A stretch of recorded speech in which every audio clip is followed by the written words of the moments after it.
энийг үнэхээр зах зээл нь байгаад хэрэглэгчид төлөхийг хүсэж исэн бол бид нар эндээс ахиа сайжруулалтуудаа хийгээд өнөөдөр манай зорчигч тээврийн төмөр замын үйлчилгээ шал үр дүншинд хүрсэн байх боломжтой байсан. Гэтэл өнөөдөр аль нь сайжирсан юм уу байгаад байгаа. Тэгэхээр энэ хүлээлтийн зөрүүг бид нар бас арилгах шаардлагатай юм л да.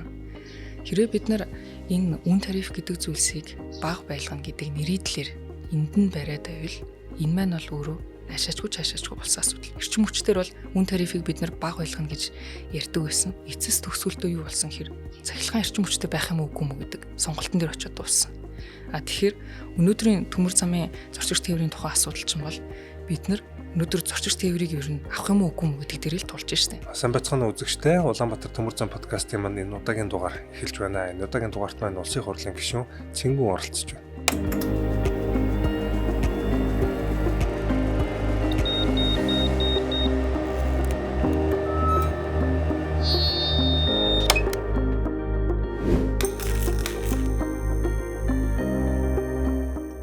За урилга хүлээ авч хүрэлцэн ирсэнд баярлалаа. Сайхан орж байна. Сайхан орж байна. Урьсандаас маш их баярлалаа.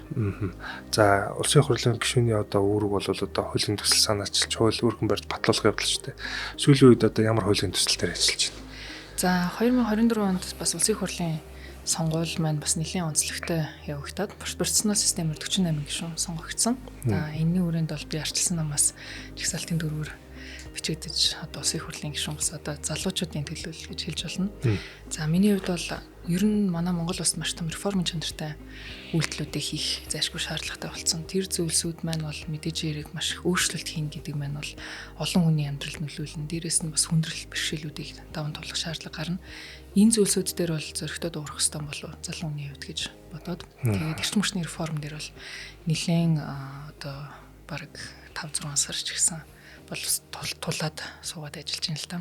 Эрчим хүчний реформын хувьд бол бид нар ер нь энэ социализмын үеэс нь гаргаж ирье гэдэг энэ концепцийг бол гаргаж ирж байгаа. Бусад бүх салбарууд маань бол зах зээлийн харилцаанд ороод эдийн засгийн үр өгөөжтэй болоод дээрээс нь үр өгөөжөө дагаад инновац техник технологийн даваа талууд аваад хувьсан өөрчлөгдсөн бол эрчим хүчний салбар бол хуучин социализмын үед ямар станцууд байдаг гэсэн яг тиймээр үлдсэн ийм салбар байгаа. Тэгэхээр энэ салбарыг өөрчлөхийн тулд бид нар хууль эрх зүйн орчинд бодлогын нэг том өөрчлөлт. Гол нь хууль дээрээ бид нар зах зээлийн ямар загварыг барьж явах юм бэ? Энэ маань өөрөө ашиг болдог салбар байх юм уу? Эсвэл төрөөс хамааралтай салбар хэвээр байх юм уу? Ер нь дэлхийн ертөнцид эрчим хүчний салбар ямар болж байгаа вэ гэдэг дээр нэлээд тулж ажиллаж байна. Нөгөө талдаа болохоор ер нь бид нар энэ халамжаас илүү хөдөлмөрлөх ийм улс үндэстэн болох хэвээр. Тэр утгаараа бизнестэй холбоотой бизнесийн эрхчлөлөг нэмэгдүүлэх, хүн хуваараа хөдөлмөр эрхлэх боломжийг нэмэгдүүлэх энэ хуулиуд дээр бол нэлээд их оролцоотой ажиллаж байна. Эрчим хүчний реформ гэснээс бас энэ сүүлд бол эрчим хүчний үнийг нэмснээс хойш бол нэг 11 сар гэдэг чинь 5 сар орчим болж штэ. Ер нь анх таны яг санаж ирснээр ер нь одоогийн нөхцөл байдлыг та юу гэж харж байна те? Эрчим хүчний реформын хамгийн том гацаа гэдэг зүйл маань бол ерөөсөн үн тарифтай холбоотой байсан.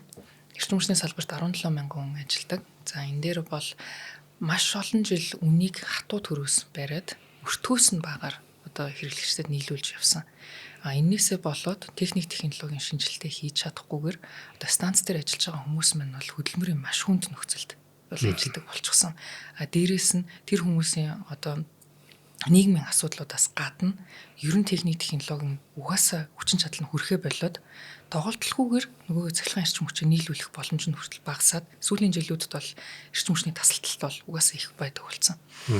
Тэгж энэ асуудлуудыг гаргаж ирээд ярихад салбарын хүмүүсүүдээс мэдээж хэрэг хамгийн түрүүнд санал бодлыг асуух хэрэгтэй.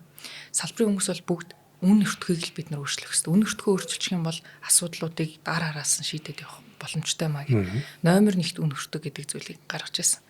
Нөгөө талд нь олон нийтийн зүгээс бол юу гэдг вэ гэхээр энэ төрийн өмчт компаниудын алдагдлаа багасгах чинь хүн болгон ярьж байгаа энэ дэр эрчим хүчний компаниуд дотроо авилгал хийл ахвалтай. Эднийг задлаач. Энийг гаргаж ирж өөрчлөөч. Ингээгүй байхад наад өртөг гэдэг юм чинь бодит юм уу гэдэг энэ хоёр асуудлыг гаргаж ирсэн л тань. Тухайн үед шийдвэр гаргагч нарын дунд байсан нэг зүйл болохоор ер нь бид нар энэ реформ хийх гэж байгаа бол салбарынхантайгаа хамгийн түрүүнд ойлголцох зайлшгүй шаардлагатай. Яг бол бас нарийн мэрэгжлийн асуудал учраас. Тэгэхээр салбарынхнаас гаргаж ирж байгаа тэр бодлогыг төрүүлж явуулаад за үнэхээр үн өртөг дээр асуудал байгаа юм бол бид нар үн өртөг дээр нийцүүлэх тал дээр нь ажиллая. Энэний дараагаас та бүхэн салбарыгаа сайжруулах тэр зүйлсүүдээр ажиллах ёстой гэдэг. Одоо ийм зүйлийг бид нар гаргаж тавихаас өөр аргагүй байдалд ирж байгаа юм л та. За энэний дагуу бол үн өртөг дээр бол өөрчлөлт орсон. Өртөгт нийцүүлэх буюу хит их алдагдлыг одоо нэмэгдүүлэх ажил бол эхэлсэн. Энэ дээр нэг том одоо зарчмын үед миний хувьд өөр бодож байгаа зүйл нь бол бид нар нэг дор их өндөр хувиар нэмж болохгүй байсан. Бүх олон улсын байгууллагууд бол бид нар зөвлөж исэн зүйл бол одоо нэг асуудлыг нэг одоо талаалтаар шийдэхгүй. Энэ дээр бол багаар улиралт нь зах зээлийн индексжүүлсэн буюу хөвгч үнийг ашиглаад ингээд айжмдаа зах зээлийн одоо өртөгтэй хүрнэ гэдэг энэ зарчмаа баримтлаарай гэж бол хэлж исэн. Гэтэл тэгээд яг шийдвэр гаргах мөчтөр бол одоо эрчим хүчний зохицуулахаар оноос 30% гэрэл одоо үн тарифтэр л өөрчлөлт орсон. 30% байсан ч гэсэн ерөнхийдөө бол бас энэ маань бол салбарт бол 600 тэрбумыг сайн өвөл бол авчирсан л да. Энэ бол маш том өөрчлөлтийг авчирч байгаа. За эрчим хүчний үн тариф нэмэгдлээ. Иргэд маань бол одоо энэ дэр одоо энэ ихэнх айлууд дээр байрны айлууд дээр бол айхтар үнийн зөрүү бол мэдрэгдээгүй. Яг цахилгаанаар гэр оролцож юм уу те хавсаа халаадаг эсвэл одоо байшингаа халаадаг тэр айлууд дээр бол маш өндөр үнийн дарамт орж ирсэн. Энэ дээр ямар алдаа гарсан гэж би хараад байна гэхээр хэрвээ үн яг л 1 кВт-ийн үн хаанч хэдэн төгрөг адилхан байсан бол энэ дээр бол ямар нэгэн гомдол гарахгүй. 1-2 сард айлууд маш их бухимдсан зүйл нь бол та нар 30% гэж нэрлсэн хэрнээ эн чинь 70-80% та гараад байна. Бүр зарим айл дээр бол 100% нэмэгдчихэд байна. Яг тэгж яриад байна. Тооч нь буруу байгаад байна гэдэг. Энийний алдаа нь юу гэсэн гэхээр шаталсан тариф гэдэг зүйл гаргацсан. Хэрвээ би хэрэглээ багтаа ах юм бол үн тариф нь бага байгаад хэрэглээ нэмэгдэх тусам энэ үн тариф нь өндөр байдаг болгоцсон. Одоо жишээ аваад үзэх юм бол би нэг талх худалдаж авах юм бол хямдхан 3 талх худалдаж авах юм бол үнэтэй болчихж байна гэсэн. Энэ маань юу хэлээд байна гэхээр хэрэглээг багасгах одоо нөгөө нэг бодлого болчихж байгаа юм л та. Тэгэхээр чин нөгөө нэг утаа гарахгүйгээ цахилгаанаар халаалтаа шийдэжсэн айлууд чин 30% нэмэгдсэн бол төлөх байсан бол тэр хүмүүс чинь 100%, 70% нэмэгдээд явчихар чин тэрүүгээрээ явах боломжгүй. Дээрээс нь нөгөө нэг засгийн газраас мэдэгдээд байсан 30% гэдэг дүн чинь ялгаатай юм шиг болоод маш олон төрөлдлүүд гарсан. Энэ үед бол би эрчим хүчний зохицуулахаар бол алтан мөчгөр хөргүүлээд бид нар ингэж болохгүй. Шаталсан тариф гэд байгаа чинь өөрөө ялгарл үүсгээд байна шүү дээ. Бид нар яг үндсэндээ бол тухайн үедээ бол юу гэж төсөөлж исэн гэхээр за нэг уулын аманд амар том одоо хавас барьчихсан. Тэр айлуудаас л өндөр өртөг аваад арай бага одоо хэрэглээтэй айлуудаа хамгаална гэдэг энэ бодлого байсан. Гэтэл бодит амьдрал дээр 70 мянган айл энд нь нэрвэгдээд тэр нь гэр оролт байдаг одоо чинь 60 м2-тай зүгээр байшинд амьдардаг хүмүүс хүртэл маш өндөр өртгийн тариф төлөх болчихсон байхгүй. Тэгээ энэ бол өөрөө маш том алдаатай бодлого байсан. За энийг гаргаад мэдээж хэрэг ард иргэд ч гэсэн маш их шүүмжлээд эрчим хүчний яамнаас бол шөнийн тарифын одоо хугацааг нь уртсгаж гин гэд 40 тэрбумаар энэ жилийн одоо алдагдлыг буцаж одоо залруулах юм ажиллагаа хийсэн. Гэхдээ анханасаа энийг бол хийх шаардлагагүйсэн. Ерөн зүгээр бид нар ингээд нөгөө аврагчин гэсэн нэрийдлэр дандаа буцааж алдаг юм хийгээд байгаа. Яг энэ шаталсан тарифтай адилхан юм чинь бол шаталсан тариф татвар аваад байгаа шүү дээ. Бизнес эрхлэгч нарын хувьд бол нөгөө бага орлоготой байх юм бол бага, өндөр орлоготой байх юм бол өндөр татвар авна гэдэг. Анх сонсогдохдоо айгүй гой сонсогддог.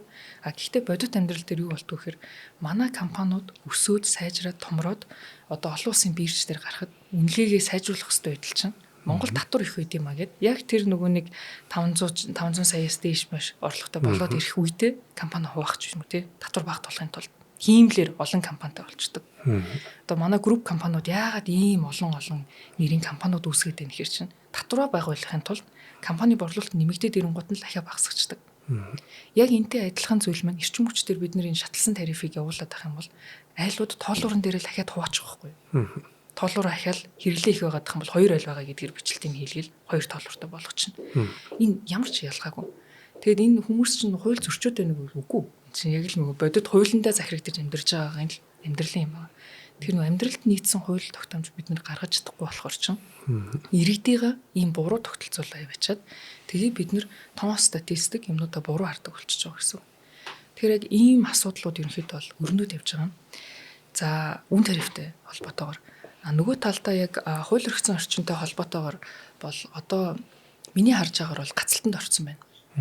Энэ дээр намуутай үзэл баримтлалаас бас нэлээд шалтгаалж байгаа юм болов уу гэж харж байгаа. Энд чинь нэг анх удаага бид нар хамтарсан засгийн газар байгуулж үзэж байна. Яагаад ер нь намууд өөр үзэл баримталтай байдгүй гэдэг чинь өөр зарчмаар ажиллая гэдэг. Одоо зүүнний нам бол тэнд нэг нэгдсэн удирдлага дор бүх одоо системээ төвлөрүүлээ гэсэн бодлоготой. Тэр нь одоо яаж юм гэхээр маш том цахилгаан станцуудад хөрөнгө оруулъя. Тэгэхээр одоо жишээ нь 300 600 мегаваттын. Манай одоо нийт суурилагдсан хүчин чадал чинь 1500 мегаватт орчим байгаа шүү дээ. Тэгж яхад нэг станцыг 600 мегаваттаар оруулчихъя. Нэмээд маш том асар том станц барьчих. Тэрийг барих хөрөнгө оруулах шаардлагатай. Тэрэн дээр нь төр оролцъё. Тэр хөрөнгө оруулагчийг оруулж ирэхин тулд бүгдээрээ 20 жилээр тогтвортой үн тэр газараа өгчий гэд өгчөж байгаа. Энэ маань болохоор цаанаа юу болгож байна гэхээр бид нар нөгөө чөлөөт үн гэдэг зүйл байхгүй болно гэсэн. Одоо энэ үнийг тэр чигт нь 20 жилээр одоо 8.9 центээр одоо ингээд 20 жил амнаа гэд улс гэрээ хийжлээ гэж бодоход техник технологи дараагийн жилүүдэд яаж сайжрахыг бид нар мэдэхгүй. Одоо дараагийн 5 10 жил техник технологи улам сайжирч байгаа шүү дээ. Бидний өнөөдөр 8 центээр авж байгаа зүйл 10 жилийн дараа 3 цент ч болох нь угаасаа тодорхой байхгүй. Бүх минут секундээр юм өөрчлөгдөж байгаа учраас. Гэтэл манай Монгол Улсын засгийн газар тэнд 20 жилээр гэрээ хийцэн энэ станцыг ажилуулахаас өөр аргагүй гэд ингээд сууж ахаар л бид нөгөө нэг бодит байдлаас хазаацсан юм болчиход байна. Энийний нөгөө бодлого нь юу вэ гэхээр олон жижиг тоглогч нарыг оруулж ирье гэдэг тархмал сүлжээнд суурилсан, тархмал их усрүүдэд суурилсан энэ зах зээлийн бодлогыг бид нар гаргамаар байгаа. Тэр маань бол манай Монгол Улсын одоо нөхцөл байдал илүү тархаа бутархаа дээрээс нь хүн амс хэрэгжилтэй ийм өргөн удам тал нутагт бид нар тухайн сум аймагт нь өөрийгөө хангах боломжтой тэр станцуудын өөрсдөнгийнх нь их усрүүдэд бариулчих. Хэрвээ тэндээ үйлдвэр нэмэгдээд хүн ам нэмэгдэх юм бол ахиад энэ нөгөө нэг модулар байдлаар нэмэгдээд явах боломжтойгоор явчихна. Тэнд өөрөөсдөө одоо эрчим хүчээр хангаад явцдаг. Энийний үр дүнд өрсөлдөөн бий болчихно. Бид нар нэг үйлдвэрлэгчээс хараад биш. Одоо 1600 мегаватт байснаас 30 50 мегаваттын маш олон станцуудыг оруулаад ирээ. Тэгэх юм бол маш олон үйлдвэрлэгч нар байна. Тэдний хин сайн менежмент хийж чадна. Хин сайн ухаалаг гой төхөөрөмжөд оруулж ирч чадна. Тэднэр нь хямд үнийг санал болгоно. Хямд үн санал болгох юм бол эргүүлээд зах зээлийн үн маань өөрөө буугаад ирнэ гэсэн үг. Тэгэхээр энэ хоёр одоо бодлогын ялгаатай тал дээр манай улс миний харж байгаагаар ерөнхий сайд бол одоо шийдвэр бол гаргаагүй байна гэж хараад байгаа. Чуулганы танхим дээр ч гэсэн би асуусан. Бид нар бодлогоо гаргаад ингэхгүй бол хуулийн бичлэлт хийгдэх бол асуудалгүй. Ягаад гэвэл дэлхий дээр маш олон модулаар явж байгаа одоо загварууд байж байгаа. Гэтэл загвараа бид нар тодорхойлж чадаагүй юм байж ич одоо ингэж эрчим хүчний реформ цааш нь яаж явуулна гэж хараад байгаа юм бэ. Энэ асуудал дээр бол тулж ийн гэж харж байгаа. Энэ дээр бол яалч нь үзэл баримтлалын ялгаа. Нэгдсэн байдлаар бүгднгийн төвлөрүүлэх юм бол одоо найдвартай ажиллагааг хангана. Одоо энэ бол илүү системийн хувьд аюулгүй байдлыг хангана гэдэг энэ нэг юм байгаа. Нөгөө талд нь болохоор тархамлаар гаргаж ирээ. Бие даасан байдлаар өөрөөсөө шийддэг бай. Эндээс улсаас төсөв хөрөнгө гэхээсээ илүү хөрөнгө оруулагч нарт боломжийг олгоод ирээ. Ингэх юм бол бид нар хурдан хугацаанд асуудлуудаа шийдэх боломжтой гэдэг. Энэ хоёр ялгаан дээрээ хуулийн үзэл баримтлал дээр энэ чинь шал ондоо зүйл байгаа. Иннээсээ болоод ер нь бол гацалтанд байна гэж бол хараад байгаа. Ер нь бол бид нар дэлхийн ертөнцийн юун зүй явж ийн гэхээр өмнө нь бол нэг эрчим хүчийг тусгаар тогтнолтой холбоотой энийг зайлшгүй төр хийхээс аргагүй гэж үздэг байсан. Яагаад тэгэхээр тэр бол маш том дэд бүтцүүдийг угсардаг. Тэр дэд бүтцүүдийг ажилуулах нь өөрөө маш их алдагдaltaй. Иргэн өөрөө цахилгаан үйлдвэрлэж чаддаг байсан. Иргэн зайлшгүй тэр том станцаас л авах шаардлагатай. Тэрийг зайлшгүй том дамжуулахаар авчирч өгдөг байсан. Өнөөдөр юу болж байна гэхээр би өөрөө үйлдвэрлэгч болчихж байна. Би нарны панелууд тавиад би өөрөө тэндээ батарей урагштай байгаад хинээс хамааралгүйгээр эрчим хүчтэй байж чаддаг болсон. Өнөөдрийн технологич. Надад төр ерөөсөө хамаагүйгээр бигнийгээ шийдэж чаддаг болсон. Тийм байхад би яагаад заавал түн системээс авах хэрэгтэй гэж. Би өөрийгөө шийдэж болж байгаа юм бол. Тэгээд технологи маань өөрөө ийм хялбархан болоод технологи маань өөрөө хэрэглэгчэд ингээд ойртоод ирэхэр чинь нөгөө нэг айхтар нөгөө хүмүүсүүдийг айлгаад идэг одоо энэ чинь үндэсний аюулгүй байдалтай холбоотой ийм тийм гэдэг зүйлсүүд маань өөрчлөгдөд байгаа байхгүй юу. Тэгэхээр бид нар ч гэсэн уламжлалт сэтгэлгээгээ бас өөрчлөх зайлшгүй шаардлагатай. Уламжлалт сэтгэлгээ гэснээс нь гадны хөрөнгө оруулалтаас бас айдаг ялангуяа одоо урд төршийн хөрөнгө оруулалтуудаас айдаг одоо одоо үргээдэгч гэдэг юм уу иймэрхүү юмнууд бас маш их анзаардаг л та. Ялангуяа Багнуурт бол одоо 700 мегаваттын цахилгаан станц яригдж байгаа. Энэ бол одоо их өндөр үнэтэй байна. Тэгээд дагаад маш их олон одоо гадны одоо ажилчид орж ирж одоо энийг ажилуулж амьдрах юм байна гэдэг асуудлаас яриад энэ одоо станцыг бас байхгүй болгосон шүү дээ. Тэ. Энэ дэр та зүгээр ямар бодолтой байдаг? Ер нь энэ айдсаар удирдах технологи Монголд бүх салбарт байгаа. Ганц эрчим хүчч биш.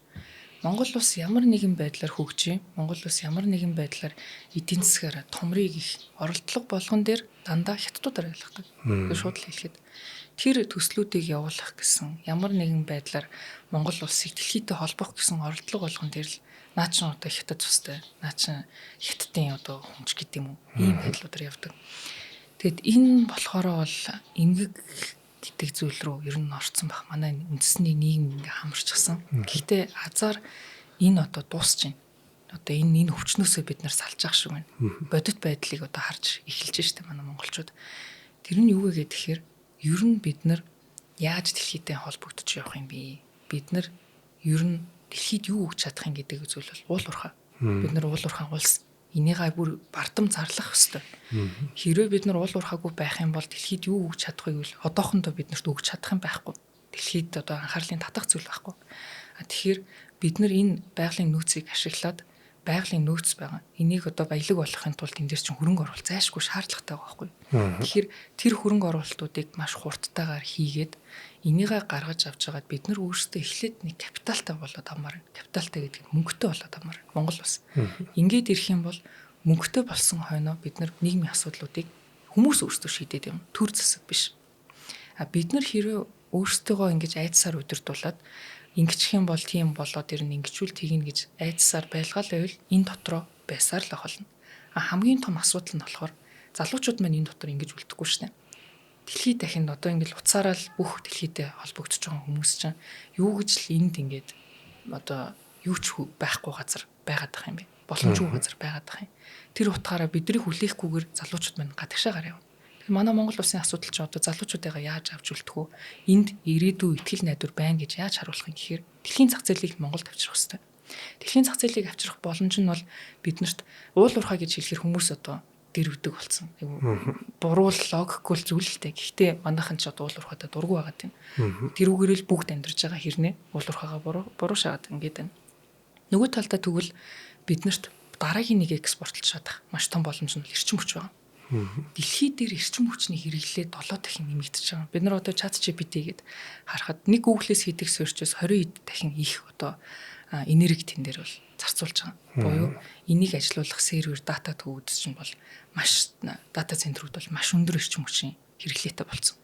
Дээрээс нь тэр дата центрүүд чинь бол маш хөргүүр хэрэгтэй болж идэг. Одоо халуун дулаан оронд хийхэд бол хөргүүр дээр нь ахаад энерги зарцуулдаг. Манай Монгол улс бол хуурай дээрээс нь сэрүүн. Тэр утгаараа дата төвүүд барих маш том боломж нь манай улсад байж байгаа. Тэгэхээр чинь бид нар өмнө нь бол яаж дэлхий рүү гарах уу гэж боддог байсан бол өнөөдөр бид нар дэлхийг яаж дуудах уу гэдэг байршил дээр ирчихэж байгаа. Манай Монгол улсын байршил нь өөрөө сэргийгдэх эрчим хүчний маш том нөөцүүдтэй. Нар салхины том нөөцүүд. За дээрээс нь нүүрс бол яалтчгүй манай маш том одоо даваа тал. Трамп хүртэл одоо гарч ирээд нүүрсийг бид нар ашиглана гэд гар үсэг зурж байна те. Тэгэхээр чин салхи манай Монгол улсын тал руу эргэж байгаа байхгүй. Манай Монгол улсд бол маш том боломжуудыг авчирна. Тэгэхээр бид нар энэ технологийн 900-д технологиг юу хөтлөж байгаа? Эрчим хүч хөтлөж байгаа. Энэ дээр эрчим хүчийг хамгийн хямдханаар нийлүүлж чаддаг улс байж чадах юм бол тгээ бодоод үзэхээр бид нар дэлхий угаасаа манайх руу орж ирнэ. Дэлхий манайхтай хамтарч ажиллахыг хүснэ. Энэ бол бидний ирээдүй. Бид нар хол биш. Хэцүүч бас биш. Тэгэхээр бид нар дотооддоо энэ нэг асуудлуудаа шийдээд өөрсдийнхөө хууль эрхцэн орчныг энэ хөрөнгө оруулагч нарт нь ойлгомжтой болгоод экспортлох боломжоо гаргаад гадны хөрөнгө оруулагч орж ирдэг энэ боломжийг нээгээд өгөх юм бол эрчим хүчээрээ бид нар дэлхийд танигдах энэ боломж нь биднэрт бүр нээлттэй байгаа. Энэ нөөцүүдэд ашиглах боломжтой байгаа. Монгол бол одоо нүүрснээс эрчим хүчээ гаргаж авч байгаа улс шүү дээ. Тэгээд Монголд бол маш их нүүрс байна тийм үү. За энэ нүүрсийг бол одоо мэдээж одоо масс объемоор нь тэрэлэхэд энэ улаан төмөр зам бол маш их хэрэгтэй. Тэгээ энэ эрчим хүчний хэрэглээ нэмэгдэж байгаа толботой энэ одоо юу гэдгийг нүүрсний хэрэглээ нэмэгдэж байна. За энэ нүүрсний тээвэр нэмэгдэж байна. Өнөөдөр Улаанбаатар төмөр зам нэг 34 сая тонн ачаад хийж байгааг нэг 3.1 орчим хувинд орон нутгийн одоо энэ одоо нүрс эзэлж байна л да, одоо энэ цахилгаанд бол хангаж байгаа энэ нүрсний тээвэр эзэлж байна. Тэгээ нь яг эрчим хүчний үнийг одоо олон жил төрөөсөн хатуу барьсантай холбоотой энэ тээврийн тарифыг бас маш олон жил одоо хатуугаар барьчихсан. Тэгээ Улаанбаатар төмөр зам яг эрчим хүчний салбар шиг одоо техник технологийн шинжилэл хийгдэж чаддгүй. Маш олон жил болсон. Энэ вагонууд нь маш одоо хуучирчихсан. Ингээд өөртөө одоо техник технологийн шинжилтийг хөрөнгө оруулалт хийх нь ямар ч юм боломжгүй ийм байдалд одоо орсон байгаа байхгүй. Зүгээр энэ дээр та зүгээр ямар сая бол харин эрчим хүчний одоо реформын хүрээнд бол энэ нүрсний тарифыг бол бас энэ инфляцтай нэмэгдүүлж ууж нэмэгдүүлэх энэ өөрчлөлт орлоо л доо. Энэ дээр ялцчгүй одоо эрчим хүчний салбар нээс гадна одоо бас социализмаар үлдсэн байгаа байгууллага гэж нэрлэвэл одоо манай төмөр замын салбар гэж хэлэх гэхээр одоо нэг л байгууллага байгаа учраас одоо бас Улаанбаатар төмөр зам дээр л яриа бол явах бах. Ялцчгүй нь бол бас ялгаагүй. Монопол гэдэг утгаараа төрөөс бас шууд одоо үнийн зохицуултууд орж ирдэг. Үн гэдэг зүйлийг төр зохицуулна гэдэг чинь л өөрөө бидний асуудал болчиход байгаа. Үн гэдэг зүйл маань бол өрсөлдөөнөөрөө бий болж байгаа хэвээр. Үн гэдэг зүйл маань эрэлт нийлүүлэлтээс болж гарах хэвээр. Биднэрт бол төмөр замгүйн улмаас л бид нар чинь одоо эдийн засгийн одоо хамаг одоо бүтээн хэмжтэй байх боломжтой байх нөөцүүдээ бол шавагдаж энээсээ л бол дид үцэсгүн улмаас л бол манай улс чинь жижиг эдийн засгтэй байгаад байгаа. Олон жил ингэж явж байгаа. Энэ дээр хөрөнгө оруулагч нарыг оруулж ирээд энэ дээрээ ахиад тооцоо шинжилгээнүүд хийвэл энэ шиг амрах юм байхгүй. Бид нар яагаад энийгээ хийж чаддгүй гэхээр нөгөө л ахиад төр ерөөсөө төрийн бодлого гэдэг энэ зүйлсээрээ л бид нар өөрсдөө буцаага хаачаад идэг. Зүгээр мэдээж хэрэг том хэмжээний том оврын ачаа тээврээсээ бол илүү ашиг аваад явдаг ч гэсэн зорчигч тээврийн тухай асуудлыг бид нар зайлшгүй ярих хэрэгтэй. Энэ ч одоо 1200 км одоо Монгол улсаар явж байгаа. Энэ дээр бол зорчигчд бол хэрэглээд ашиглаад явхад бол уг нь бол маш хэрэгтэй зүйл. Гэтэл энэ маань одоо өнөөдөр ямар байгаа юм бэ? Нойлын асуудал нь. Тэгээ бид нар одоо манай энэ төмөр зам шиг ингэж нойлоо шууд доошоогоо хасгадаг юм бол үлдээгүй байх гэж бодож байна. За дээрээс нь энэ дэр чинь ая тухын асуудал яригдана. Социализм үед л явдаг байсан вагонууд одоо хүртэл явж байна. Тэгэхээр хэрэглэгчид бол илүү стандартыг хүсэж байгаа. Энийгээ сайжруулах чий гэж хүснэ.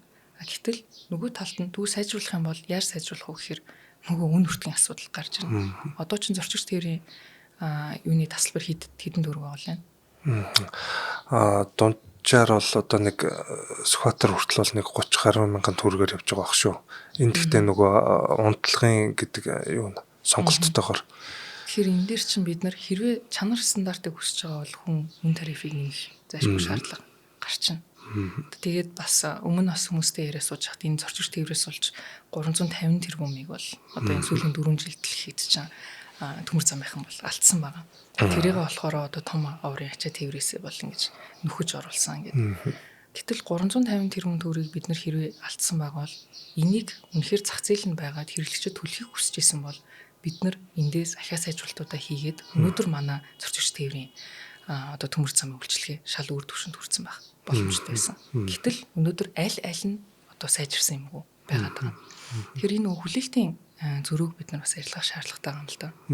Хэрвээ бид нар энэ үн тариф гэдэг зүйлсийг бага байлгана гэдэг нэрийдлэр энд нь бариад байвал энэ маань бол өөрөө наашаачгүй цаашаачгүй болсон асуудал. Эрчим хүчээр бол үн тарифыг бид нар бага байлгана гэж ярьдаг байсан. Эцэс төгсгөлтөө юу болсон хэрэг цахилгаан эрчим хүчтэй байх юм үгүй мүү гэдэг сонголтын дээр очиод дууссан. Тэгэхээр өнөөдрийн төмөр замын зорчигч тээврийн тухай асуудал чинь бол бид нар өнөөдөр зорчигч тээврийг ер нь авах юм үгүй мүү гэдэг дээр л тулж штэ. Ягаад гэвэл эдийн засгийн ямар ч өгөөж байхгүй байгаа учраас дээрээс нь үйлчлэгээ муу учраас хүмүүс энийг чинь сонгохож болчлоо. Тэгэхээр бид нэр ер нь зорчигч тээвэр хийх юм уу хийхгүй юм гэдэг. Энэ байдал руугаа хүртэл унж байгаа байхгүй. Бүр эцэст нь тулгаж ижлээ. Гэтэл энэ чинь зайлшгүй байдаг. Улс их орон болгонд байдаг аялал жуулчтай холбоотой энэ чинь маш том одоо бидний одоо нэг том тоглох үзэр штэ. Гэтэл тэр салбараа бид нэр зайлшгүй хамгийн сүүлд намсгалын хураах хүртэл нь явуулчаад дараа нь өөрчлөлт хийнэ гэж. Өнөөдөр одоо зорчигч тээврийн тухай асуудлыг хүмүүс ярихгүй байгаа ч гэсэн магадгүй 5 жилийн дараа төмөр замынхан өөрсдөө ч гэсэн ярих байх. За ер нь энийгээ болчих юм уу? Хүн ч явахаа болчлоо бид нар ч ашиг болдохгүй юм чинь гэд ингээд нэг том салбарыг бид нар унгаах байхгүй. Гэтэл энэ дээрээ бид нар зөв менежмент хийх тухай асуудал байсан. Үнийг зах зээлд нь бид нар даатгах хэвээр асуудал байсан. Гэхдээ миний харж байгаагаар бол одоо ингээд бас Монголын хөрөнгө оруулалттай төмөр замын компаниуд бас ороод эхэлж байна. Энэ компаниуд ч юм бол арай өөр менежментээр яваад бас одоо татвар матураач гэсэн төлөөд ингээд явж байгаа учраас энэ өрсөлдөөн гарч ирж байгаа учраас бас Улаанбаатар төмөр зам ч гэсэн энэс хоцрохгүйгээр өрсөлдөөнд шахагдаад бас сайжрах байх гэж би бол хараад байна. Өрсөлдөөн гэдэг зүйл чинь бидний сайжруулах юм лөө бас ингэж түлхэх байх. Тэгэхгүй бол ер нь монопол газар байгаад байвал энэ дэр чинь өөрчлөлт явагдах шаардлага байхгүй. Хуучин 30 жилийн өмнө ямар байсан иймэрээ яваад иж болно. Ягаад гэвэл харьцуулт байхгүй учраас. Тэгэхээр харьцуулттай болоод эхлэхээр бас нэлийн өөрчлөлтүүд бас гарч ирээд бас илүү манай төмөр замын салбараас илүү сайжрах юм болов уу гэж бас хараад байна. Хүмүүст бас зах зээлийн талаарх ойлголт бол бас маш бага байгаадах шиг байна шүү дээ. Одоо хэдийгээр Монгол улс одоо 30 жил арчлалын одоо энэ замар замж байгаа ч гэсэн бас энэ төрлийн ойлголт бас их дутуу байгаадах шиг байна. Одоо яг сая хэлдэг бол үн яаж одоо энэ тогтоод байгаа юм тийм ээ. Энэ талаар хүмүүсийн одоо ойлголт бол тэгтэл бол энэ эрэлт нийлүүлэлтийн яг тэр энэ зүрх юун дээр л одоо үн тогтож байгаа шүү дээ тийм. Одоо энэ бид нар нэг юм сая нэг хөгжилтэй үйл явдал боллоо шин. Нийслэлд ингээд Узбекистан пловыг одоо амталгаа хийх одоо тий хоолны өдрлөг зохион байгууллаа гэд. Тэгээд нэг юм 5 хоолыг 50000 төгрөгөөр одоо пловыг бол зарлаа. 50000 гэдэг бол хямдхан хоол шүү дээ. Одоо нэг дундаж хоол нэг 10 хэдэн мянгатай байж хаа 50000-аар зарны төлөв. Ямар гоё хямдхан биш тий. Тэгээд иргэд бодоод очлоо. Гэтэл эн чинь нийслэлийн төсөөс 600 сая төгрөгөөр тэр арга хэмжээг хийсэн байгаа байхгүй. Тэгээ бодоод үзэхэрч одоо хідэн хүн тэр пловыг авсан байт юм байгаа. Ямар ч байсан 10 хэдэн мянгаас бол өндөр үнээр л тэр плов бодит байдал дээр хүрсэн байгаа байхгүй. Тэгэхээр чинь би одоо нийслэл хот амьдардаг хүн тэр пловыг очиж идээгүй ч гэсэн миний төлсөн татврын мөнгөөс л тэр ингэж хийцэн байгаа байхгүй. Тэгэхээр бид нар нэг зүйлийг ойлгох хэрэгтэй. Үнийг ингэж гайхамшигтайгаар төр хямдхан байлгаад байгаа юм шиг харагдуулж байгаа нь өөрөө бодит байдал дээр таны нөгөө талын халаасны карманаас ч л авчиж байгаа шүү дээ. Ерөөсөө дэлхийн ертөнцийн төр үнгүй юм гэж байдаггүй. Хаа нэгтэйгээс тэр энерги гарч ирээд хаа нэгтэйгээс тэр нэг бодит өртөг гэдэг зүйл гарч ирнэ. Тэр хин нэг юм төлжил байгаа. Тэгэхээр түр өөрөө баялаг бүтээгч биш учраас тэр минь хэний халааснаас гарах уу гэхээр ертөөсөө таны л халааснаас гарна. Гэхдээ танд мэдэгдэхгүйгээр өөр талаас нь авцсан байгаа. Таны төлсөн нийгмийн даатгал, таны төлсөн орлогын албан татвар энэ юмнуудаас л явж байгаа. Тэгэхээр бид нэг үнийг хямдхан байлгаж чинь төр үнийг хямдхан гоё болгоод өг гэд ингэж ярьж байгаа зүйлсүүд чинь бүгдээрээ дандаа буруу зүйлсүүд. Энэнийг ашиглаад харин тэр 500 сая 600 сая төгрөгийг гаргахтаа нийслэл тэр жишээ нь хувийнхан төгсөн байсан бол тэр ямар гоё зүйл хийж болох вэ? Энэ дунд чинь дахиад авилгал, ашиг сонирхлын зөрчлүүд, бүтээмжгүй зардлууд гэд энэ юмнууд ингээ гараа авчдаг. Тэгэхээр бид нар энэ үнийг бага байлаа хямдхан юмтай болчихъя. Төр ингээд зохицуулаад гоё ойлгочихно гэж бодох бодол маань өөр айгу гинэн байгаад байгаа. Тэгэхээр ингээд жоохон нарийн нар хараад жоохон хэрсүү байгаа бодоод үзэх юм бол энэ нь бол ерөөсөө тийм баярлаад ах зүйл биш байгаа юм л да. Тэгээ төмөр зам дээр жишээ нь бид нар ингээд харахаар чинь 15-16 мянган ажилтнтай тэр байж байгаа. Төмөр зам Улаанбаатар төмөр зам гэдэг компани үндсэн зорилго нь бол одоо ачаа тээвэр, зорчигч тээвэр, тээврийн үйл ажиллагаа одоо яг төмөр замынхаа л үйл ажиллагаа хийх зорилготой. Гэтэл хажуудаа бас ахаа баахан нийгмийн салбаруудыг авч явдаг тийм цэцэрлэг одоо эмнэлэг сургууль гэл энэ юмнуудыг аваа явж идэг. Эн чинь өөрөө маш том одоо нэг бүтцүүд шүү дээ. Энэ бүтцүүдийг амьд авч явахын тулд зорчигч одоо нөгөө ачаа тээврээс авсан орлогоосоо цааш нь гаргаж өгч байгаа. Гэтэл Монгол улс чинь бол одоо эрүүл мэндийн яамтай, боловсролын яамтай тэнд бодлогоор аваа явж байгаа гэсэн үг. Босод улсуудад бол энэ чинь нөгөө нэг салбар одоо тухайн чиглэлийн компани өөрийнхөө чиглэлийн мэл хийдэг болохоос улс доторх улс гэдэг шигээр ийм бүтцийг үл авч явах болчихсон шүү дээ. Тэгэхээр бид нар ч гэсэн одоо сэтгэлгээгээ өөрчлөөд энийг задлаад яг хийж чаддаг хүмүүс нь хийж чаддаг юм а сайн хий. Тэгхтээ бүтээмжтэй ажиллая. Яг төмөр замд ажиллаж байгаа хүмүүс нь бол тэндээ сайн цалингаа авдаг бай, тэндээ сайн одоо бүтээмжтэй байдаг бай. Тэр асуудлуудаа л хариуцаад явъя. Хэрвээ тэр хүмүүстэй холбоотой нийгмийн асуудлууд гарч ирэх юм бол тэр нь нийгмийн салбарынх нь өөрсдөө аваад явах гэлтэй. Тэр чинь илүү мэрэгжлийн, тэр чинь илүү бодлогоороо аваад явах чадамжтай хүмүүс нь байгаа штэ. Ингээд явах юм бол бид нар чинь бүтээмж ирч чаддаг болно. Ингээд явах юм бол бид нар өрсөлдөн чадамжийн тухай ярьдаг болно. Тэгэхгүй бол одоо ингээд нөгөө бүх юмаа нэг тогоон дотор хольж хайчаад тэгээд ингээд нэг өөрчлөлт хийе гин гоо зовлон яриад байдаг. Үгүй ээ одоо бид нар жишээ нь энэ нийгмийн салбар одоо энэ сургууль цэцэрлэгүүдэд төмөр замынхан гаргаад явуулчих юм бол энэ хүмүүс ажилгүй болчихно ч гэдэг юм уу тийм. Тийм зүйл байх. Улс аваад явж чадах уу тийм ээ. Тийм энийг одоо улс аваад явж чадах уу гэдэг. Улс авч явах хэрэгтэй шүү дээ. Энэ чинь улсын үүрэг шүү дээ. Бусад газар бүгдээрээ л ингэж явж байгаа. Орос ч гэсэн хуучин төмөр заманд бүгдийг хариуцдаг байсан. Одоо энийгээ болцсосон. Яг зөвхөн төмөр замын чиглэлийн яг үндсэн өөрхөн үйл ажиллагааг хийдэг болсон байна шүү дээ. Чи бүх улсууд ингэж явж хахад бид нар ингээд хуучин л юм байсан гэдэг зарчмаар нь яваад ах юм бол манай улс ерөөсөө өөрчлөгдөхгүй байгаа тийм. Манай улс өөрчлөгдөхгүй юм хуучнараа байна гэдэг чинь хуучин байгаа зүйл маань бол зогсноо л гэсэн үг. Энэ зогсох юм бол хинд муу монголчууд биднэрт бүгдээрэнд нь л муу гэсэн үг. Тэр хараад байгаа юм бол бид нар энэ хасгалахмуудыг зөрөгтэйгээр хийх ёстой. Энэ өөрчлөлтүүдийг хийгээд явчих шаардлагатай. Тэгээд ирэх юм бол хаана салбарууд маань өөртөө зэгцтэй тэгээд хаана сайжруулалтууд явагдаад эхэлнэ. Бүтээмж гэснээс энд бас нөгөө одоо төрөөс үнийг шууд хатуу барьж байгаатай холбоотой зарим зүйлс одоо Улаанбаатар төмөр зам дээр бол ажиглагддаг л да миний хувьд. Зүгээр юу гэдгийг одоо та сая ярианда дурдлаа зорчигч тээвэр гэдэг юм уу. Энэ бол одоо бас одоо шудраг өрсөлдөөн хэрэгжлийн төлөө газраас зохицуулж байгаа. За энэ нүүрс тээврийн тариф гэдэг ингээд тарифыг хатуу зохицуулж байгаа нь эргээд энэ Улаанбаатар төмөр зам өөртөө хөрөнгө оруулалт хийх тэр зорчигчийн галт тэргээ сайжруулах тийм ээ. Тэр одоо нөхцөл бололцоог бүрдүүлж чаддаггүй. Одоо өнөөдөр бол одоо халтар сайд одоо надтай уулзаад яг энэ одоо яриад сууж байхдаа энэ хөрөнгө оруулалт хийж чадахгүй байна. Тийм учраас одоо тэр зам дээр ажиллаж байгаа хүн бол одоо маш их бүтээмжгүй. Одоо нэг өсөндөө техник технологи нэвтрүүлж чадахгүйгээс Улаанбаатар төмөр замд болоод хүний хүчээр ажил явуулж байгаа нэг ийм тогтолцоо харагдаад байгаа байхгүй. Тэгэл энэ бол яг бүтээмжтэй шууд одоо холбоотой асуудал. Одоо энэ эрчим хүчний салбар дээр бас ялгаагүй. Бид нэр хуучны станцуудаа арайч юу гэж одоо сэлбийн солиод ажиллуулж байгаа. Тэгээд тэн дээр бол одоо нэг 800 900 1000 гаруй хүн тэнд ажилладаг. Гэтэл тэнд бол үнэхээр сэлбийг яаж солилоо гэд яалтчгүй хуучирсан зүйл юм чинь одоо бид нар яаж одоо торгоогоод явуулж чадхааргүй болсон. Зайлвал нөгөө нэг Монгол инженеруудын ухаанаар Монгол инженерүүд нь өөрсдөө аргалаад явуулаад сурцсан юм а гэд тэр хүмүүсийн нэг оюун санаан дээр л явж байгаа байхгүй. Тэгээ энэ хүмүүсүүдийн маань нас нь бас дээр гарцсан. Шин залуучууд орж ирэхээ болсон. Ингээ харах шин тэр яг хүчин чадалтай станцын одоо бүрэлдэхүүн цэглэхэн станц жишээ нь 100 хэдэн хүн л ажиллаж байгаа байхгүй. Яг адилхан хүчин чадал дээр чинь. Тэгэхээр чин техник технологи ямар өөр болсон байна.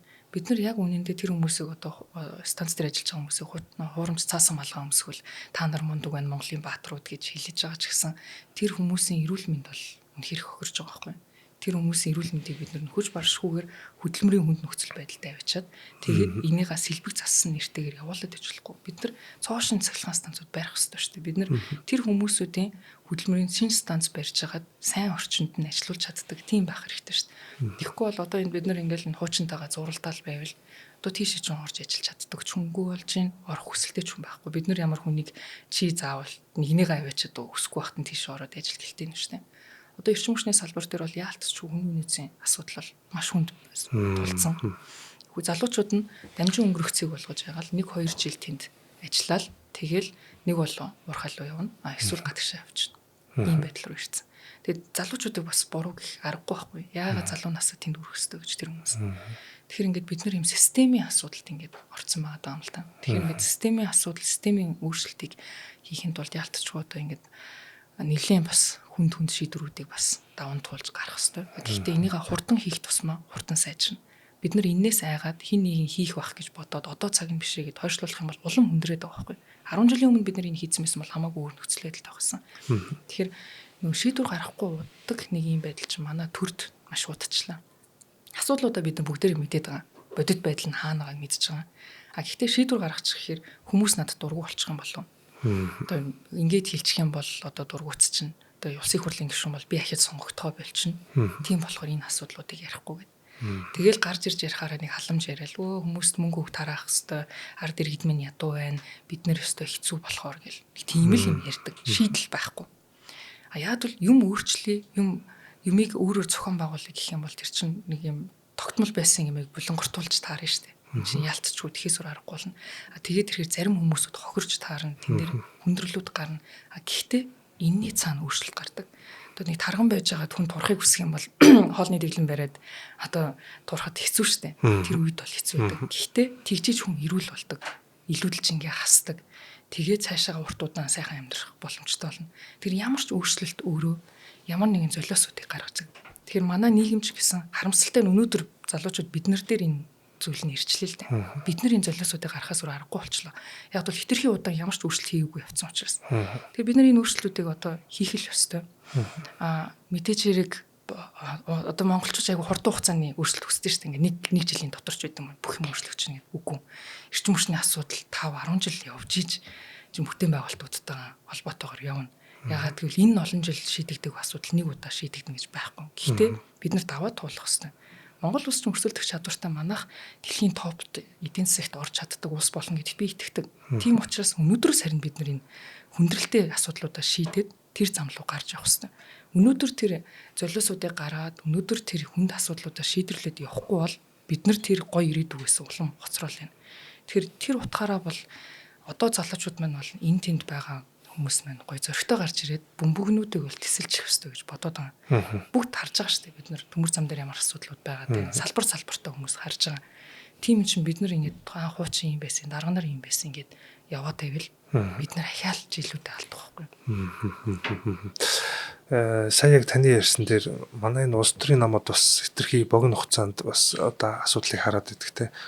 Одоо яг энэ стратегийн том салбарууд гэдэг юм уу одоо тийм эрчим хүчний салбарч гэдэг юм уу одоо урт хугацаанд алсын одоо хараатаагаар харж чаддаг. Яг нэг 4 жилээр ингэж хараад яг таны хэлдэг шиг одоо хүмүүс таалагдах шийдвэрүүдийг илүү их гаргаад идэх тийм ээ. Тэгэхэд нөгөө салбар бол олон жилийн хугацаанд бол одоо цаана ингээд бүр тулгаж хийж ийн гэж хойлоо сая түрүүнд ярьжээ шүү дээ тийм ээ. Тэр өөрчлөлт шинжилгэүүд.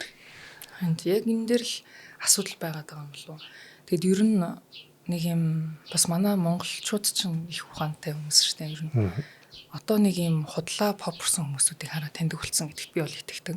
Тэгээд яг хуу фэйсбүүк дээр ч үгүй юм ингээд комент бичиж байгаа яаж байгаа хүмүүсийг би ингээд нэг тэрнээс илүүтэй чимээгүй масс их байдаг гэдэгт би бол их итгэж байгаа. Бодит байдлыг хэн юу яриад байна? Эрүүл ухаантай юм хаана яригдж чинь лог хаана байна гэдгийг анзаардаг мэддэг. Гэхдээ тэр хүмүүс фэйсбүүк дээр лайк дараач үдэм комент бичихгүй. Яг гэвэл тэр хүмүүс ч өөрсдөө айгүй завгүй өөрийнхөө амьдралыг авч явж байгаа хүмүүс учраас тэр юмтай бол ингээ орооцолтод байдгүй. Гэхдээ манай нийгмийн эрүүл мас бол маш өндөр байгаа. Бид нар тэрэндээ итгэх ёстой. Тэр хүмүүстэй итгэхгүйгээр тэгэл зүгээр нэг фэйсбүүкийн хэдэн комент хараад тэр халамжаа өгөөч ингэ чи тэгээ чи гэдэг юм найдаал тэрүүгээр нэг сошиалоор улс төр хийж амьдраад байх юм бол энэ манай Монгол улс чи юу болох юм бэ? Тэр чинь тийм нөлөөнд тавтаал нэг шийдвэр гаргачаал нөгөөдгөө 2 хоногийн дараа буцааж өөрчлөөд идэг. Ийм шийдвэр гаргач нартай байж болохгүй байхгүй. Бид нар урт хугацааны бодлогоо харсан бол тэр нь Монгол улсад урт хугацаанд бүх монголчуудад хэрэгтэй байх юм бол яаж шмуулж исэн бэ? Яаж дургуг нь хөргөж исэн бэ? Хүмүүст сошиалоор тийм юм шиг харагдчихсэн ч бай. Хэрвээ тэр Монгол улсын төлөө байвал бид нар хийх л ёстой. Тэрэн дээрээ хатуу зогсож чаддаг шийдвэр гаргач нартай байж иж бид нар зөв бодлоготой урт хугацаанд явуулна. Тэгэхгүйгээр зөв байсан ч гэсэн нэг юм жоох нэг зохион байгуулалттайгаар нэг хідэн троллууд орж ирээл эсвэл нэг хідэн бичлэгнүүд гаргаж ирээл эсвэл наадах чинь хувь хүн ийм гэсэн тийм гэсэн гэдэг ярианаас болоод нөгөө бодлогын асуудлуудаа бид нар унгаач чаддаг байхгүй. Тэгэхээр тэр зүйлсүүдийг бол даван туулж чаддаг.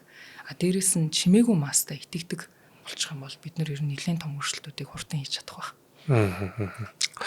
Тас түрүүнд ярианы ихэнд бас хэлж ирсэн.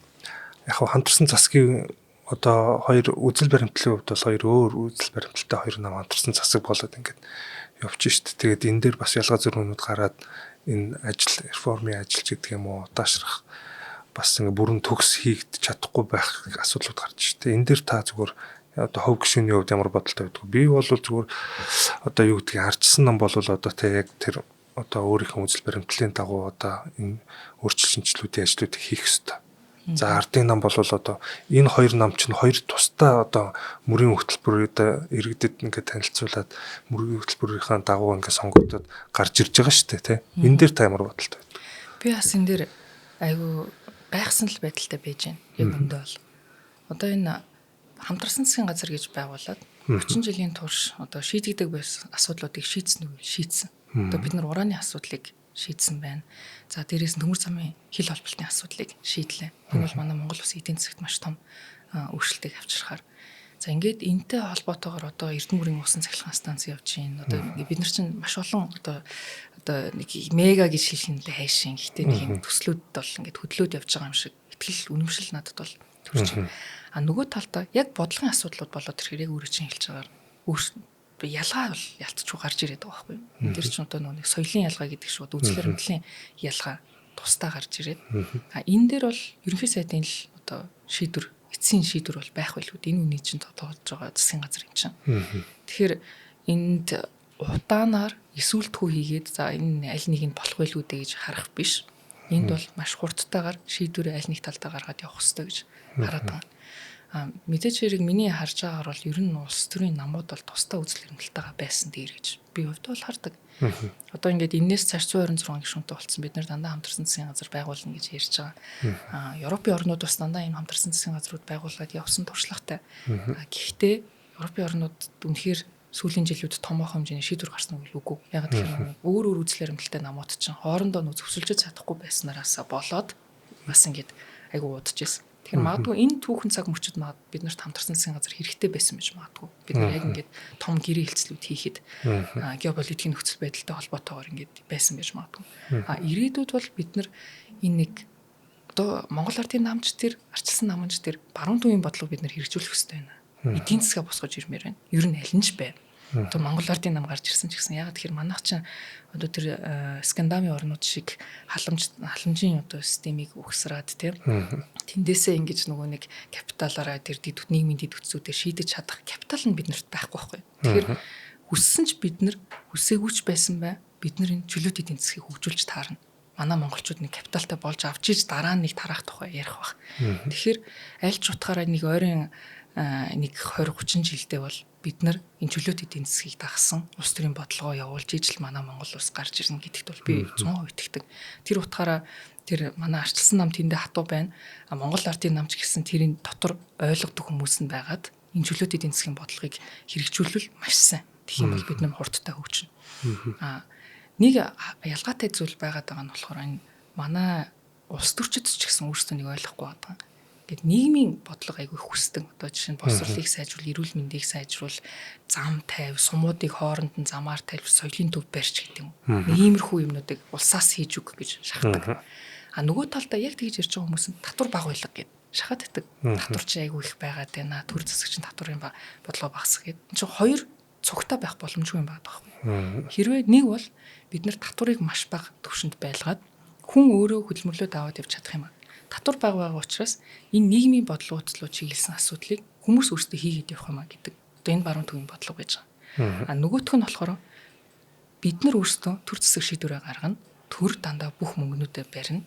Иргэдээс ч гэсэн маш их татвар авна. Тэгээд тэрнийхээ хариуд нь төр шийдэж өгнө. Таны амьдралд байгаа асуудлууд чинь.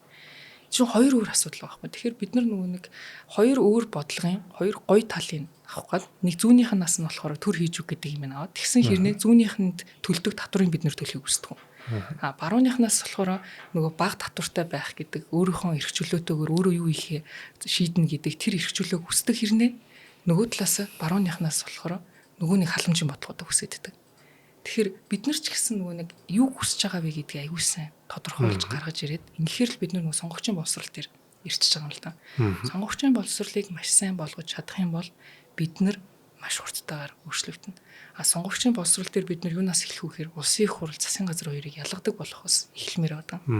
Хүмүүс улсын их хурлын гишүүнийг маш одоо чадамжтай тэнд ингээ шийдвэр гаргадаг хүн гэж бодож байгаа. Гэтэл улсын их хурлын гишүүн дангаараа бол шийдвэр гаргадаг хүн биш шүү дээ. Засгийн газрын үйл ажиллагаанд бухимдалтай байдаг хүмүүс маань улсын хурл огцор гэж талбай дээр жагсаад идэг. Гэхдээ аль институцийн эсрэг жагсаж байгаагаа бид нар мэдхгүйгээр талбай дээр жагсаад идэг. Аль асуудлыг ярьж байгаагаа мэдхгүйгээр. Тэгэхээр улсын хурл засгийн газар хоёр чинь ямар үйл ажиллагаатай юм гүйцэтгэх нэг нь гүйцэтгэгч байгаад байдаг. Компаниар бол одоо гүйцэтгэх захиралтай гүйцэтгэх баг байж байдаг. Нөгөөх нь бол компаниар улсын хурл нь бол төлөөгийн баталж өгдөг. Төсвийн баталж өгдөг. За тэгээд одоо тууцын үйл ажиллагаа хийж байгаа шүү дээ. Хяналтын үйл ажиллагаа хийдэг. Тэгэхээр чин бид нар одоо аль нь дээр нь эсэргүүцээд байгаа юм. Аль нь болохгүй байгаа юм бэ гэдгийг зөвөр харахгүй бол эн чинь нэг утгагүй байдал бас үүсчихэд байгаа. Тэгэхээр бас ингээд нөгөө нэг нийгмийн салбарт ажиллаж байгаа хүний хувьд миний хувьд бол харахад бид нар сонгогчийн боловсролоос яаралтай эхлэх шаардлагатай байгаад байгаа. Дээрээс нь сонгох эрхийг бас нээж өгөх хэрэгтэй байна.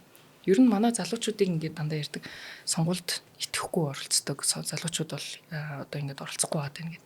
Гэтэ яг тухайн өөрийнхөө иргэний үнэлэлтээр байгаа одоо хаяг дээр л очиж сонгуулаа өгөө гэд ингээд өгч хурчин залуучууд чинь энэ тэнд өөр ажлуудтай байж байгаа. Нэг өдрийн төлөө өдөр ажилласаа гараад очиход хүндрэлтэй байж байгаа. Тэгэхээр тэрнээс болж маш олон саналуд бол гээгдэт байгаа. Тэгээ бид нэр одоо пропорционал системтэй болцсон бол гадаадх монголчууд намын одоо жигсаалтнаас намыг сонгох боломжтой болсон юм бол бид нар ч гэсэн одоо уран нэгийг уншуулад хаа байгаа газар орон нутгаас ч үт юм хотод байгаа хүн хотоосооч байд юм уу өөрийнхөө хүссэн одоо сонгуулийн штаб дээр ороод тэндээ бол пропорционалтай бол саналаа өгөх. Тэр саналуудыг гээгдүүлдэг байх боломжийг бас бид нар нээж өгмөр. Ингээд ирэхээр чинь нөгөө нэг улс төрийн оролцоо хэдий их байна. Тэр хэмжээгээр манай нийгэм маань өөрөө цэвэршээд эхэлнэ. Сайжраад эхэлнэ. Энэ дундаа бид нар залуучуудын саналуудыг бас алдахгүй байвал илүү сайн. Бид болно. Одоо ингээл залуучуудыг битүү улс төр муухай гэж тэгэгддэг. Үгүй шүү дээ. Улс төрч өстэй байхгүй. Тэгээд нөө чи улс төрч биш юм бол ийм битээ яриад. Үгүй инженер хүн улс төрч өстэй байхгүй. Инженер хүн улс төрчиж манай улс өөрчлөгдөнө. Инженер хүн асуудлуудаа гаргаж ирж өөрчлөгдөнө. Эрчим хүчний салбарынхан энэ асуудлуудаа мэддэг ч гэсэн хэн ч юм хэлдэггүй. Одоо жишээ нь тэгэл маш хүнд нөхцөл байдалд яваал байдаг. Гэтэл эрчим хүчний салбарынхан гарч ирээд өөрсдөө асуудлуудаа гаргаад тавьсан бол эн чинь нийгэм маш том бүүн болно. Одоо үргэлжлүүлэх эрчим хүчний салбарынхан энэ салбар доторх, компани доторх яаж болдгоо, ямар менежментийн буруу зохицуулт байдаг гэдэг тэр хүмүүс л гаргаж ирж хэлэх байхгүй. Тэрийг гадна байгаа бид нар хэлж чадахгүй. Тэгэхээр нөгөө нэг манайхан ч төрийн төлөө огтон боож өгнө. Би юм хэлээд яах вэ гэж боддог. Үгүй шүү дээ. Энд чинь дотор байгаа хүмүүс бид нар өөрсдөө ус төрчих хэвээр. Бид нар өөрсдөө тэр асуудлуудаа гаргаж хамгийн сайн мэддэг хүмүүс учраас гаргаж ирчиж энэ юмнууд өөрчлөгдөж эхэлнэ. Тэрнээс биш хин нэг хүн хараад хийх байлгүйдээ хүлээгээд эсвэл тэр даргал мэдж байгаа ах гэж ингэж бодож болохгүй шүү дээ. Бидний гарт бүгдэнд нь одоо утас байна. Бидний гарт бүгдэнд нь одоо холбогдох боломж нь байж байна. Тэр болгон дээрээ л үгээ маш сайн илэрхийлээд ингэж яваад авах хэрэгтэй л гэж хардаг. Түрүүн таны хэлдэг тэр сонгогчийн боловсрал гэдэг дээр бас нэг юм одоо та бол одоо улсын хурлын гишүүн хүн те. Тэгэхэд одоо засгийн газар руу ажил руу ороод ингээл одоо эрчим хүчний реформ гээл одоо ингээл одоо засгийн газрын одоо гүйцэтгэх засгийн ажил руу ингээл ороод ингээл явж штэ те. Тэгэл одоо юу гэдгийг реформын шинжилгээ өрөөнд одоо энэ чинь одоо төгс ингээд явахгүй байна гэл тэр одоо бүх одоо нөгөө хил ам гэдэг юм уу юу гэн ингээл тань дээр буугаал ингээл те явж штэ. Тэгэхээр энэ дээр одоо юу гэдгийг та бол нэг ярилцлаган дээр хэлсэн байсан те чож сайттай би уулзах гэхээр тэр хүн намайг хүлээж авахгүй байна. Тий. Ер нь уулзсан уу та хоёр? Үгүй яг бичилж бол уулзаагүй л юм. Тэгээд яг нөгөө их хурлын гишүүн бол асуудлыг гаргаж ирж байгаа. Их хурлын гишүүн бол бодит байдлуудыг хэлж байгаа. Хууль эрхцэн орчны шинжилэлтээр ажиллаж байгаа. Буюу одоо миний саяны ярьдаг энэ зах зээлийн тогтолцоо ер нь аль бодлохоор ямар чиглэлээр явах юм бэ гэдгийг гаргачихж байгаа. Одоо өнөөдөр нөгөө нэг хүмүүсийн хүлээгээд байгаа гэхдээ менежмент сайжруулж байгаа хаана. Нөгөө нэг тусгай зөвшөөрлийн асуудал эрчим хүчний яамтай холбоотой гардаг. Нөгөө л нэг зовлонтой бизнесүүдийг явуулдаг, сэргийгдэх эрчим хүчний компаниуд нь олон жил хөрөнгө оруулагч нь орж ирсэн хэрнээ ерөөсөө төслөө эхлүүлж чадахгүй байгаа энэ асуудлуудаа явуулаач гэдэг. Одоо чинь их хурлын гишүүн лөө ханддаг. Мэдээж иргэний хувьд хандахаар нь би яамл бол дамжуулж өгч байгаа. Гэтэл өнөөдөр гарын үсэг зурх шийдвэр гаргах хэрэгтэй юм чинь бол эрчим хүчний яам штэ. Энд л байж байгаа байхгүй. Тэгэхээр чинь одоо гүйцэтгэх засаглалын хүмүүс бол хэрвээ шийдхийг хүсэх юм бол тэндээ маш хурдтайгаар шийдвэрүүдийг гаргаад өөрчлөлт зохион байгуулалтуудыг бол хийгээ явах боломжтой. Тэгэхээр тэр зүйлээ бид нар зөв хүмүүсээс нь одоо шахаж шаардах хэрэгтэй. Ягаад гэвэл бид нар том бодлогын хувьд бол маш сайн дэмжиж өгсөн, ойлгуулж өгч байна. Одоо нөгөө нэг шүхэр малгайн дотор нь одоо хөрлийн гишүүд ч гэсэн ороод маш олон надаас гаднаас олон гишүүд бас энэ чинь дэмжээл явж байгаа. Ийм үед энэ засгийн газрыг ашиглах хэрэгтэй. Ингэж ойлгодог ийм их хурлын гишүүд байгаа үед. Ягаад гэвэл өмнө нь бол их хурлын гишүүд дандаа ярьдаг юм нь тог цахилгааны үн, за бензин махны үнийг нэмүүлж болохгүй шүү гэдэг юм. Одоо засгийн газарт өгдөг. Тэгэхээр нөгөө засгийн газар нь тэр үүргийг гүйцэтгэж байна гэл одоо өнөөдрийн нөхцөл байдал руу явчихсан байгаа байхгүй. Тэгэхээр өнөөдөр бид нэр их хурал дээр бол маш том одоо дэмжих бүлгийг байгуулж чадсан 103 гишүүн эрчим хүчний реформыг дэмжиж байгаа. Буюу энэ өөрчлөлт байгуулахыг дэмжиж байгаа.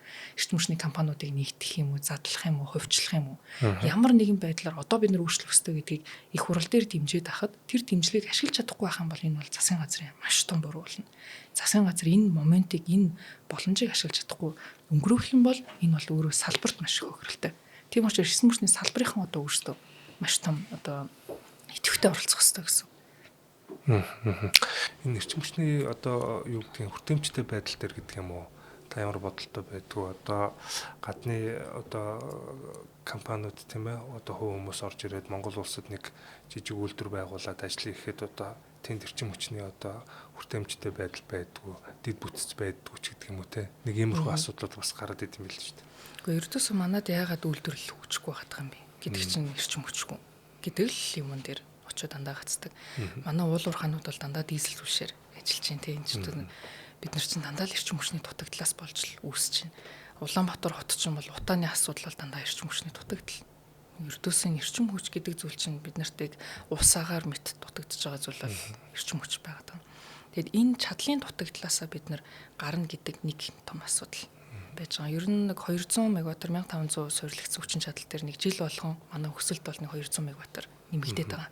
Жилийнхаа хэрэглээ өөрөө нэмэгдэж байгаа. Тэгээд хэрэглээ нэмэгдэх нь сайн бод зүйл байхгүй юу? Бид нар ингээд саяны эрчим хүчний зохицуулах хорооноос нь шатлсан тариф гаргаж штэ. Хэрэглээг хязгаарлах бодлого гаргаж штэ. Бид нар хэрэглээг хязгаарлах бодлого гаргаад одоо энэ одоо байгаа суйрлагдсан хүчин чадалтаа тааруулах чинь гэдэг ингэх юм бол одоо нэг онгоцоор нисэн явж байхад хойд солонгос, өмнөд солонгос хоёрыг харангуут хойд солонгос нь харанхуй байдаг штэ. Яг тэр шиг л үйл явдал болно. Маш сайн одоо хятадын одоо нэг можуудын ингээ хараа байж хахаар өндөр үйлдвэржилт хөгжсөн хүн ам ихтэй эдийн засаг сайтай газрууд нь бол шөнөөр бол ингээл одоо од мэт одоо нэг газрууд нь гэрэлтэй байдаг шүү дээ. Яг тэр шиг манай Монгол бас гэрэлтэй болох хэрэгтэй байхгүй юу? Бид нар эрчим хүчийг маш ихээр нь хэрэглэх хэрэгтэй. Тэгжиж манад эдийн засаг байгаа гэдг нь харагдана. Тэгжиж манай одоо бүх бусад салбарууд маань цэцэглэж хөгжих суурь нь угаасаа тавигдана. Тэр утгаараа бид нар эрчим хүчийг мэдээж хэрэг нэг зөв зохистой хэрэглээ буюу хэмнэлт гэдэг ойлголт байх хэрэгтэй гэсэн ч улсынхаа хэмжээнд бол бид нар энэ ажил үйлдвэрчлэлтийг нэмчихийн тулд бид нар эрчим хүчний хэрэглээг бүр улам өндөр болгох хэрэгтэй. Бидний маш том бүтээн байгуулалтын ажлуудыг хийгээд эртээ тэргүй маш эрчим хүч хэрэг болно. Нөгөө талдаа яг нэг яригдах хэрэгтэй зүйл нь манай эрчим хүчний хэмнэлт байна.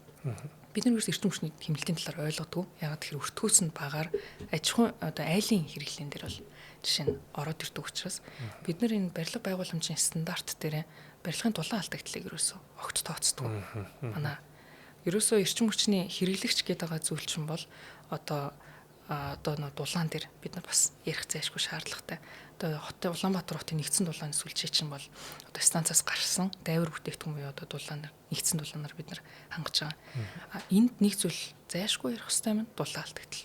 Бид нар Улаанбаатар хотод байгаа нийт барилгууд бол дийлэнх нь дулаан алдагдлын асар өндөр юутай. Тэгээд эрчим хүч өртгөөсөө бага байдаг учраас хүчээр халааж халуун байлгаад байдаг. Дулаан байлгаад байдаг. Гэтэл бусад улс орнуудад байдаг манай гадаадд байдаг монголчууд бол сайн мэднэ. Өвлийн уйлралд бол дандаа нуусан цамцтай тийм.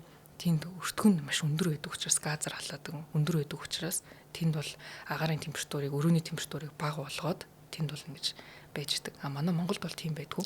Дээрээс нь бид нэр тохируулах боломжтой. Тохируулах хийх хэрэгтэй юм шүү те. Тийм бид нар дээрээс нь дулаанаа өөрсдөө айл өрхүүд би хэдийн эр хэмжээний эрчим хүч хэрэглэх юм бэ гэдгээ одоо тохируулах боломж нь байдгүй. Тэгээд ирэхээр зарим айл нь хитрхи халуун болоод порчгоо өвөл онгойлгоцсон байж тээ. Зарим айлт нь дээшээгээ одоо нэг өндөр давхарт байдаг айлууд нь бол хүтэн ийм болцсон. Тэгэхээр бид нэр энэ тохируулахын тухай асуудлуудыг хийх юм бол эрчим хүчний хэмнэлтийг маш их хэрэг хийн.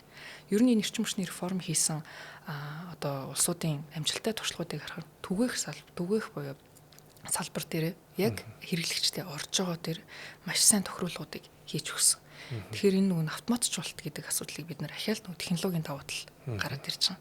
Автоматжуулалт болгоод ирэх юм бол төлбөр тооцоо төлөх амархан, дээрээс нь иргэн өөрийнхөө хэрэглээг хяндаг болоод ирнэ. Ингээд ирэхэр чинь бид нар нийт хэрэглээнийхээ нэг 10-аас 25 орчим хувийг шууд хэмнэх боломжтой. Өргүү зардлуудыг шууд хэмнэх боломж нь бас нэгтэй тэрнэ. Тэр энэ чиглэлд ч гэсэн маш хурдтайгаар засгийн газар ажиллах шаардлагатай гэж бол харж байгаа. За бас хүрэлцэн ирж богино хугацаанд сонирхолтой сайхан яриад илгэсэн танд баярлалаа. За бас өнөөдөр энэ Улаанбаатар төмөр замын одоо подкаст гэдэг юм уу да оролцож байгаа маш их баяртай. Яагаад вэ гэхээр бас миний харж байгаагаар бол энэ салбар маань бол манай Монгол улсын үндсэн эдийн засгийг тээж явж байгаа гол салбар. Тэгэхээр энэ байгууллага одоо ялцчгүй монопол гэдэг утгаараа нэг байгууллага, нэг гэр бүлийн хамт олон байдаг. Энд бид нар бас зайлшгүй шинжилэлүүд хийх шаардлагатай л гэж хардаг. Хүмүүс бүгдээрээ ч бас мэдж байгаа. Тэгэхээр бас маш гоё залуучууд энд баг болж ажиллаж байгаа юм байна. Тэгээд энэ хүмүүс маань болохоор энэ салбарынхаа талаар мэдээллүүдийг ингэж хүмүүс нээлттэй хүргэж гэдэг чинь өөрөө өөрчлөлт эхэлж байгаа маш том тохио байгаа. Тэгэхээр бас та бүхний энэ хийж байгаа ажилд бол маш их баярлалаа. Бас ингээд салбараа хүмүүст ойлгуулж ингэж гаргаж ирж байна гэдэг чинь бол бид нар энэ салбарыг ойлгодог хүмүүс хэдийн иржийнэ болно. Төдий хугацаанд хурдтайгаар энэ асуудлууд шийдэгдээд илүү гоё одоо менежмент дээрээс нь одоо техник технологи зүйлсүүд энэ компани дээр орж ирээд бидний одоо монголчуудын л бүгднгийнх нь амьдралд нөлөөлөх үс том өөрчлөлтүүд бол гарах бах. Тэгээд та бүхний ажилд бас амжилт хүсье. За баярлалаа. Үзэгчтэй Улаанбаатар Төмөр зам подкастын энэ удаагийн дугаар хүүгээр өндөрлж байна. Дараагийн дугаараар уулзтлаа. Баяртай.